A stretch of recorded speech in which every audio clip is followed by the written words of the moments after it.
everyone's having a good day. This channel is usually more for my real estate stuff and other stuff I do with high school sports, being an ex-coach. But today I wanted to bring in some of my boys to kind of talk Suns and have a good time. And if we have some people here, we'll give away some tickets. So let's bring everybody in here. Let's do that one. That's a little bit better. So we have Caleb and Spike. Spike is our captain of Tot Shot fame. But thanks, boys, for stopping in and talking with the Suns. Absolutely. So, I mean, first of all, for those that are here, we got a couple people here. Let's, if you want to get into the ticket giveaway, just go ahead and put hashtag Suns in the chat. And that'll kind of tally it up a little bit, and then we'll give it away. We'll give away those tickets at the end, and we'll kind of talk about this, obviously, as we get moving on. So we'll talk about that more and more. But if you just put hashtag Suns in the chat, then we'll try to give away those tickets that that Spike has been so generously able to do that. So I appreciate it. So, and hey, right back at you, my man. So thanks for joining us. All right, so someone just kind of chime in. We won 6 out of our last 7. We're kind of rolling a little bit. How do we feel about the Suns and moving forward up until the trade deadline? Well, they say the most important thing about a sports franchise is to have an ownership team that cares. And so I, frankly, am extremely excited. I thought the breaking news that we needed came last week when we saw that Matt Ishbia was going to take over the team before the trade deadline. That's not coincidental. Obviously, that was something that they were pushing for. And to have somebody that is going to be able to spend money, treat their talent correctly, treat their fans well. I mean, bright sunny days ahead for the Phoenix Suns. Of course, on the court, we already know that this team can compete at a high level in these situations. They just need those ancillary pieces and those pieces to take them over the top. So I just think that the fact that we are going to have a strong foundation is a reason for a lot of optimism right now. Spike, what do you think, brother? Yeah. I mean, I agree with everything you just said. As a lifetime Suns fan, I just like the best thing for me is just counting down the days until Sarver's out. But yeah, like you said, it takes someone that cares about the organization and really wants to, make the right moves. And it looks like there's a light at the end of that tunnel. Well, I think we're definitely going to see something. Probably, I mean, we're going to know exactly just. And I don't think it's a bad thing if we don't go crazy before the trade deadline, but we're definitely going to see exactly like Ishbia's fingerprints on this trade deadline, in my opinion, especially with giveaway either first round picks if we go that route, or just kind of seeing what it is and allowing James Jones to do his thing. It'll definitely be interesting, but I will say I am pleasantly surprised with the play recently. Especially without Book still. CP3 shot looks as good as it's been in a long time. Cam's kind of still inconsistent coming back, but, Mikhail's kind of taken that next step. DA still, DA, but that is what it is. But it has been nice that we have rolled off 6 or 7, and it hasn't been the best competition ever, but let's be honest, we were losing to bad teams there for a while. So it was nice to kind of get on a roll a little bit heading into All-Star break. Yeah, I think that one of the things that we're guilty of as fans is being prisoner of the result. So, yeah, the Suns went on a big slide there, and they were playing terrible basketball, and they lost some games by a lot. But they also lost a really close one in Denver on Christmas Day. They blew a game against Washington with Booker out that they were up 10 with, just a couple minutes to go. They lost a really close one at Toronto on New Year's Eve. So I think that some of those bounces go differently. That losing streak doesn't look as bad. And on the flip side, they very nearly kicked one away to Memphis. They barely held on against Golden State. We're kind of in that same situation. It's just that bounces have been different on the winning side instead of the losing side. It's probably all equaled out either way. But the main thing is Devin Booker is back soon, and they're going to be right around 500, if not a little bit above. So they're able to kind of tread water at least. Yeah, I agree. Yeah. Especially going in. Go ahead, Spike. Go ahead, bud. Oh, no, I was going to say, I mean, not counting the weird blowouts that we've had against us. Like you said, every game has been really close at the end. And we've been down, several starters. So having that healthy lineup again, it's easy to see that we would be, have a lot more on the W column. That's for sure. Well, like you said, Book's coming back soon, and that's going to make a huge difference. And there's still going to be a little bit of an adjustment period with obviously him. He's going to probably be a little inconsistent, kind of like Cam is. But then, everybody's role is going to obviously change when he comes back in. So I think we need to all be cautious to think when Book comes back, it's all going to look perfect. It's all going to look where it needs to be. But, I like the fact that he's coming back when he's coming back. We have 20, 25 games before the end of the year when it's all said and done. And, we'll talk about what our predictions are kind of at the end, but I think we're in a pretty good spot. I mean, it definitely could be worse, and the roster is going to look different. Regardless, there's going to be pieces added. There's going to be stuff that's coming, and that kind of ties me into like the trade deadline as we're coming. Lots of news today. Toronto OG. The rumor. I'll start with that one because that one's just kind of the most fun and it's been the most talked about today. Is a couple different options. OG for 3 first-round picks. Would you do it, or OG for a first round and Cam? Would any of you guys do that deal? Either one of those? You go first, Spike, and I'll take it after you because I think we're going to have different opinions. Yeah, I don't personally like that. We could spare at least one, maybe 2 first rounders, depending on who it is. I don't want to go 3, because we have a lot. We have Crowder, who some people might like as a player. Some people might want to take a expiring contract. So there's a lot of weird benefits for each side that go in with this, but also yes. I really don't want to get rid of Cam. If you were talking about Johnson campaign,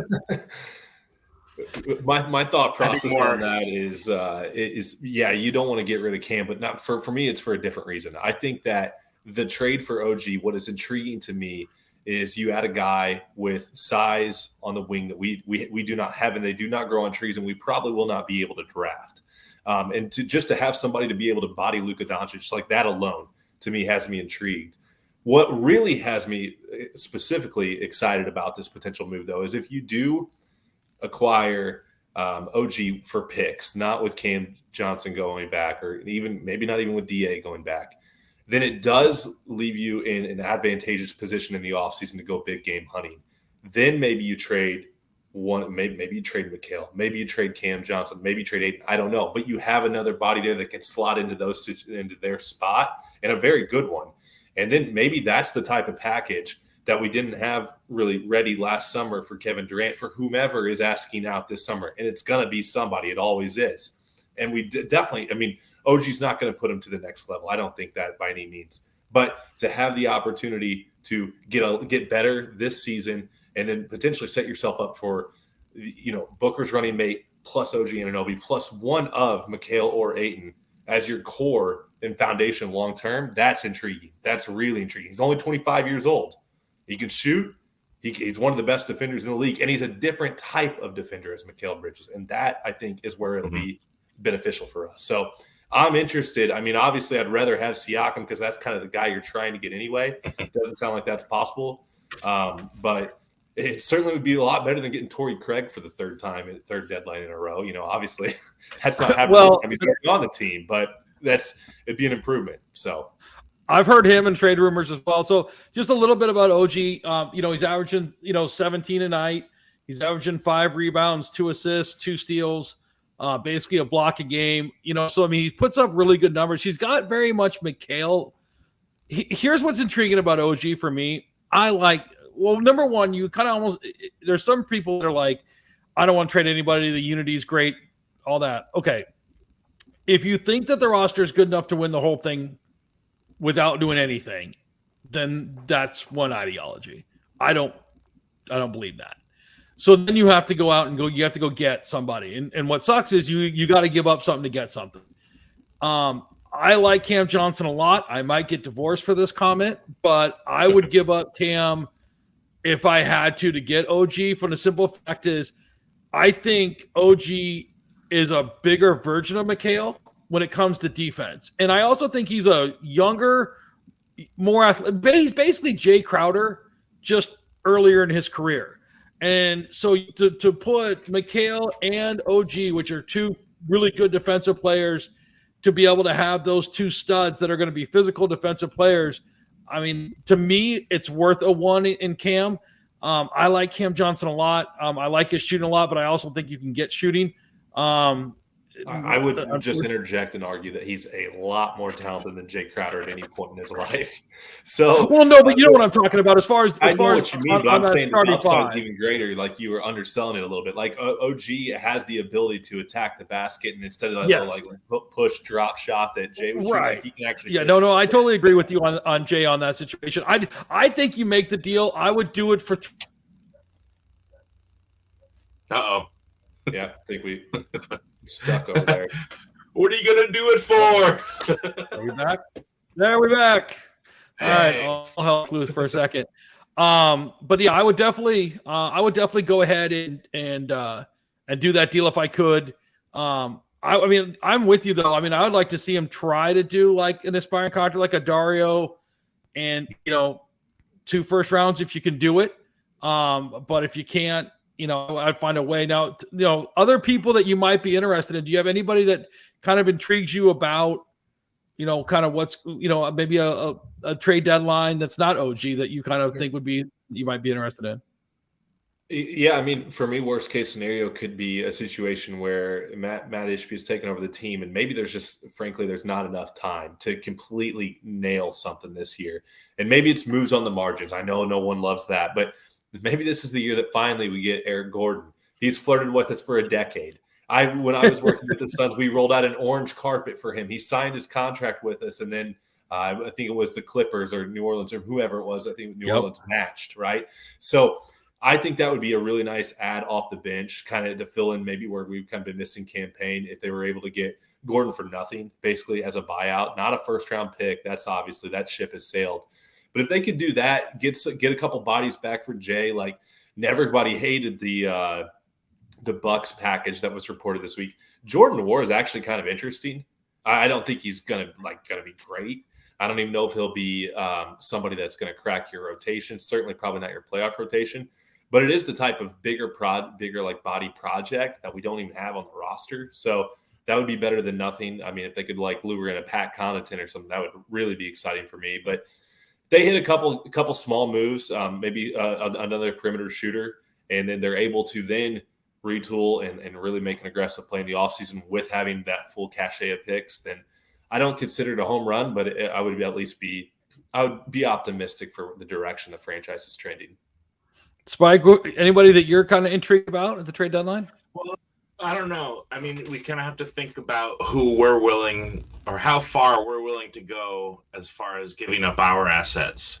And I am very undecided, I guess, going back and forth daily on whether I want to keep Ayton or not.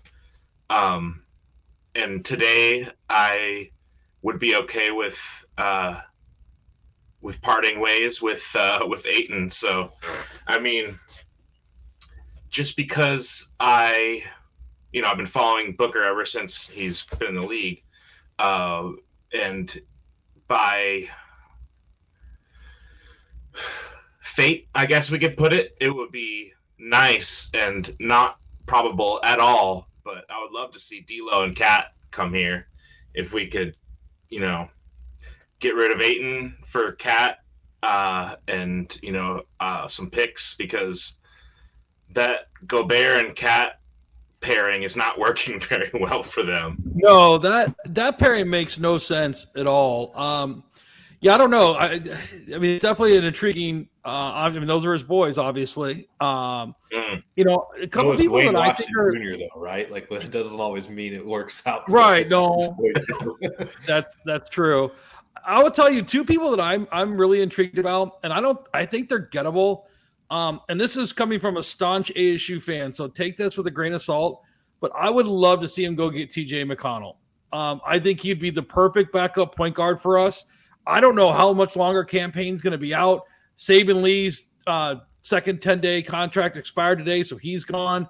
And I know the book can run the one. I know Big Kale can run the one. But if we can go out and get like McConnell, again, I just think Halliburton's coming back tonight. So, I mean, if we can go get McConnell, I think we could do that. I don't think you have to give up a lot to get him. And I think, right now, I think Indiana they're all in on to sign Turner. So, I think they're rebuilding a little bit. And I think he's expendable. And he fits exactly what we would need. What's that? What would you give up for TJ McConnell, though? It's got to be real. I'd give up like Dario and maybe a pick, maybe Dario in a second. I'd even give up a first. I mean, we're going to get a late. I mean, at the end of the day, but at the end of the day, our picks are going to be late first round, early second. I mean, they should be late. And again, knowing that James Jones doesn't really like draft picks anyways, and he's made that perfectly clear, he'd rather have a veteran. I think you have a window to win now with CP3. Now, when he leaves, then you do what you need to do. But I just think McConnell hits exactly what we need, because that year that we made a run, Payne was unbelievable in the playoffs. I mean, unbelievable coming off the bench. And, so to me, that's intriguing. And then the other guy that I just think is a professional scorer, and I think we all wanted Landry Shamet to be this guy. I don't think he is. I know James Jones really hoped he would. I like Alec Burke from the Pistons. The Pistons are god awful. He's 31. He's making like $10 million a year, which is what Shamet's making. And I think you could trade like a Landry Shamet who's on an expiring contract. They make the same amount of money, so the money works, and you'd get a bona fide professional scorer coming off the bench. And I'm sure he'd probably love being here just for the simple fact that he would like being a chance to make the playoffs, because Detroit is awful and there's nothing for him there. They're going to go young. It is what it is. So those are a couple guys that I think are intriguing to me. And I don't think you have to give up a ton to get them. I mean, we have Landry Shamet, we have Cam Payne, and we have Darius Saric that are all on expiring contracts. So we have some wiggle room to be able to throw those things around a little bit.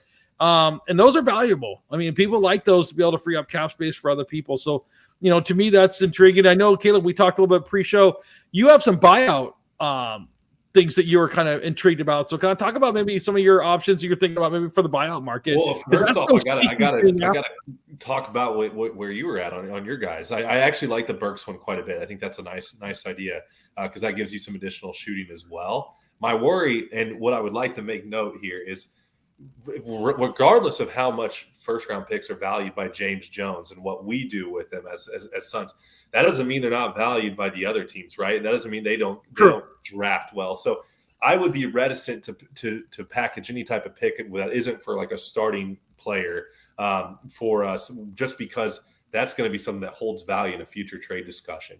So that's why I would have to stop short on TJ. He's a great regular season player, but there's a reason, you don't really see him in the postseason. He's too small. And if we have, he plays for Indiana, for Christ's sake. That's why he's not in the postseason. He played with Philly for a long time with JJ and Joel and those guys, right? So and he's a great player. Everybody wants to have him on their team, but you can't trot out there with CP3 and TJ as your point guards and just hope that you have a prayer defensively. Is TJ better than Cam Payne? No, not at what? At what?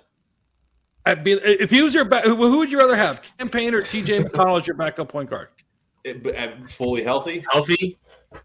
Well, we don't know what Cam Payne's going to be. Yeah, so I see your point. I think they need to shoot higher, though, if that's the case. And it may be even something like it might be even, your backup point guard is Point Book. I don't know. But I don't think TJ McConnell gets it done in the postseason. And we know Cam Payne can. We saw it maybe been a flash in the pan. He's got a little bit more length to him. He's got way more athleticism, so I think there is that to it. But I see what you're saying. And Cam Payne was having a nice year. I just don't know. Is he done? Like, he's still in a walking boot. So I'm not anti Cam Payne, but Cam Payne's on the freaking shelf. Right. And now we don't have a backup point. We have Dwayne Washington who can shoot the shit out of it, but can't make a pass or dribble in any kind of pressure. So at the end of the day, we probably do need to look at that backup point guard position and say, we need to fill that with somebody. I was just, I'm sure there's other people out there that are intriguing. And maybe he was in the head because he almost threw a triple-double against the Suns the other day. And he's had a really good year, and he was great in my Sorare. So with that being said, he's had a really good year once he's had an opportunity. But I do think we definitely need to address that position as much as we need to address that 4 as well. Yeah, no, I don't disagree. I'm just wondering who it is. I guess I would go back to if he's not a pure point guard, but if you're able to get Gordon in a buyout, like he can at least handle the ball, so that would be somebody that would be interesting to me. And who knows? Like I think usually your buyout guys aren't that helpful, but I do think that he's in a unique situation in that he's playing for the Rockets, who are trying to lose, going very young, and he's got a little bit more left on the shelf than maybe most of those guys. So that he's definitely one of the apples in my eye for sure right now. Do we see any chance? And I will say I don't think this is going to happen, but do we see any chance that it is a blockbuster deal where Ayton's involved? Because we've all seen. I mean, look, me and Caleb have talked a long time, but I've been down on Ayton for a while. I don't think he's a bad player, but we're paying him max money, and he's not a max player. But I mean, we're also 9-0 without him, and I know that's a small sample size. But do you see any way that there are, or maybe would you go after a guy if you could throw Ayton and a bunch of picks and maybe Sarge? Is there someone out there that does intrigue you if there is a blockbuster deal to be made at the deadline? I mean, were we all interested in KD? Yes. I mean, I don't think KD's available now. He might be available in the summer, but not now. I'm saying, I mean, if Ayton was expendable, before the season started, when those rumors were going around, I don't see any difference between then and now. If anything, he's worse than what we expected before the season started. Yeah, I don't know who it is. Like, I think everybody wants it to be Pascal Siakam. I don't think it is, just because we haven't really heard any rumblings, right? The difference between Siakam and OG is like they just declared OG and Anunoby out for the rest of their games before the deadline, and said so we know guys like that are available. I don't know about Siakam or really any big fish out there. I kind of don't think there maybe is one. I would be more than ready to package Ayton for a player like that, but I think that's really easier said than done. I worry that the guy just needs a fresh start, and it's not his fault. I don't think it's his fault at all. I think he's had a lot of things about the whole Phoenix experience that has kind of been bungled, and things that are outside of his control, whether it's from the contract to the kind of rocky start to his career. I guess definitely the suspension was his fault, but even still, it's kind of another thing that made it tricky. And I don't know, it just seems like, I think it was maybe the PHNX guys that said this, but it just doesn't look like he's enjoying being on the team or having fun out there, right? Even last night, I don't know if you even saw this. Even last night, I think he got a bucket, and they called timeout, and he was going back to the bench, and there still wasn't really that much of a smile on his face. And I would agree. I mean, he's not a bad guy. Obviously, he's a good guy. But I also don't think that he was ready for the pressure of being the number one pick. And right, wrong, or indifferent, like it comes with that. You're the number one pick. You're also in the same draft as Trae Young and Luka Doncic. Like, that doesn't help your cause, man, and that sucks. And there's nothing he could have done about it. But at the end of the day, I just don't. I think that was just I agree with you. I think that's a really good take. I just think he just wasn't ready for that pressure. And I think if he went, I know Indiana tried to get him. I think, and I know they just signed Miles Turner, so that's not going to happen. But I think a place like that where it's just a little bit away, where he can kind of be goofy and not have the pressure of being the number one pick, especially here where we're just, the Suns are so starved for a championship. I agree. I think it'd be super fun to see a change. I think we're all kind of hoping for that, but we'll see what happens with Ayton on that. Yeah, and that kind of to take it full circle to what I was saying earlier too. That's why ultimately I think that you're going to see maybe a couple 1 to 2 small deals at the deadline. Ayton doesn't go anywhere because right now he has a no trade clause, right, for the rest of the season. I think July is when it comes up. Yeah, you come into next summer with a ton of assets and all your picks. So we'll see though. I think I will say it would really bum me out if we did win a championship and he wasn't part of it. So I wouldn't give side to that. I wouldn't give a shit. I'd be pretty happy that we won a championship. I'll send him a consolation gift. I'd have no problem. And we won, he would still get a ring. But if we get rid of him over the summer, then he's not going to get a ring.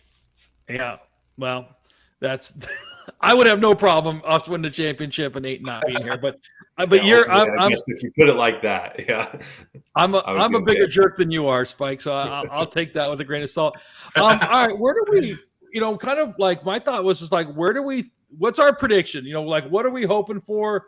What are we thinking could happen? What are we hoping to happen? You could go as detailed or undetailed as you want to go.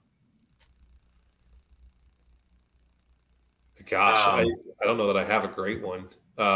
If I had to say, I think they make, like I said, a couple of nice basketball moves on the margin, better than the last couple of years. I think they play good basketball. They finish like right around the 4-5 slot, maybe win a series, competitive enough. I could see them even making the Western Conference Finals, but I'll go with another Western Conference semis appearance. Some good vibes on some growth from Mikal, on Booker finishing the season strong, and on the new ownership in place. And then I think year 2023, 2024 poised for a good season. Spike?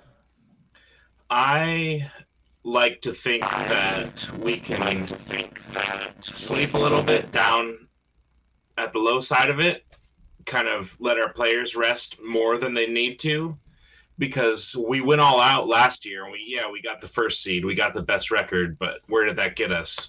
All of our players were tired and or sick during that last meet with the Mavericks. So as I don't know, I mean, I'm used to seeing the Suns give up in the fourth quarter and lose a game. Very used to that. If they keep doing that, and they could even slide in the play-in, that's all they need, and then all of a sudden turn on that overdrive and just dominate every team they come up against in the playoffs. Yeah, I want to see at least get to a 6. Like that's I mean, whatever happens now, like I would love, I mean, just like even a 6 seed to be able to throw on there. Like right now the Kings are the 3 seed. I would take that first round matchup right now. Sign me up, 6-3 matchup, and then we'd play the winner of that would right now play it'd be Memphis. But I mean, like right now that like if it stopped today, like Memphis would be playing New Orleans. Like I would be like that would be that's a hell of a first round matchup. I would take that. Mm-hmm. Or it'd be Dallas and New Orleans. I would take the Kings right now, be a 6 seed. I think that's definitely a winnable, first round matchup, and then be able to, jump on and see. Now we're back in the semis, and once you get there, then shoot, anything can happen. At that point, I think if we got to a 6 seed and didn't get in the play-in game, I'd be pretty happy with our chances to see what we could do. I'll tell you what. I'll finish with that. Here's a hot take for you. If the Suns play the 1 seed Nuggets, the Suns will win. I strongly believe that. I think it's a great matchup. Tremendously well. I also think if they play the Mavericks, we're going to lose again because it's a horrendous matchup. Depends on if we have OG. If we have OG, it might be that's different. True. That is true. Let me pull this up again just real quick. So for those that are still kind of with us, if you put in #Suns, we're going to try to go ahead and try to give away these tickets here in a second. Which game are these two? What's that? Tomorrow, the Hawks game. Yeah, the Hawks game. ESPN game, no less. There you go. So try to pull that up a little bit. But yeah, I mean, I think it'll be pretty intriguing to see kind of what ends up happening with us for the rest of the year. I mean, it's exciting. I mean, look, we've all been through the downtime, and I think the fact that we would not be through the downtime again is pretty intriguing. So I don't know. I'm pretty excited for it. Let's draw these tickets. Yeah, I'm getting to that screen. You can tell this is not what I do for a living, for the record. Spike, how many tickets have we given away here with the Top Shot community? 2 for every game, or what is it? While he's pulling that up. Yeah, we've got 2 for every game, and we've got a few extras we threw in here and there. Plus, we did 60 for the opening night and 40 for another that Memphis game right before Christmas. Yeah. Okay. So are you guys doing that anymore? Or is it just 2 the rest of the way? We're gonna do another group game. I think it's gonna be the game on the 11th of March, I think, against the Kings. It might be the 11th or the 14th. Very cool. But it's on a Saturday, so hopefully it works out good for everyone and we can get a big group out again. But more details on that. I think that's been a pretty cool thing that they've been able to do this year, allowing people that maybe wouldn't normally get to go to a game to pick up a couple tickets. So, and it's better than they go unused or go to some ticket broker that sells them in a bunch. So, yeah. I have a personal vendetta against scalpers for sure. So, I want to keep that from happening at all costs. All right, I'm going to put this on here one more time on there. So for those that want the tickets, we have one entry, which I need at least 2 to draw it. I can't see who the one entry is, so I need at least 2. And I know we have more. We have 5 people in the chat. So hashtag Suns from the chat, and we'll get that in there. I know Sam. I see that just from the chat. And as soon as we get at least more than one, there's 2. All right. So now we can actually draw. We have a 50% chance. We'll leave it up there just a little bit. I know. There we go. We got a little bit. Dylan's in there. We have Sam. We'll see what else comes with it. We'll give it about another 10 seconds and then let people have a chance. And then go from there. But I appreciate you guys coming on. I know, like I said, it's we're all busy, but it's kind of fun to talk Suns, and then we'll try to do this maybe after the trade deadline, which will be kind of fun to kind of rehash what the Suns do, because I do think they're going to do something. There's no doubt. So all right, let's draw this ticket and decide to see. All right, we have 2. All right, well, we got 3 entries. We held on long enough to get 3. All right, and our winner is Sam. All right. Sam. The first entry. There you go, Sam. You are the winner of our tickets.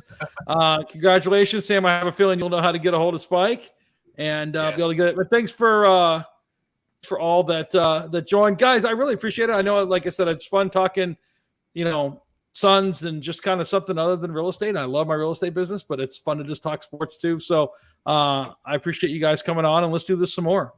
Sounds good. Yeah, anytime.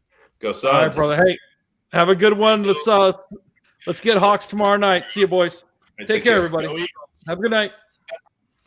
Bye.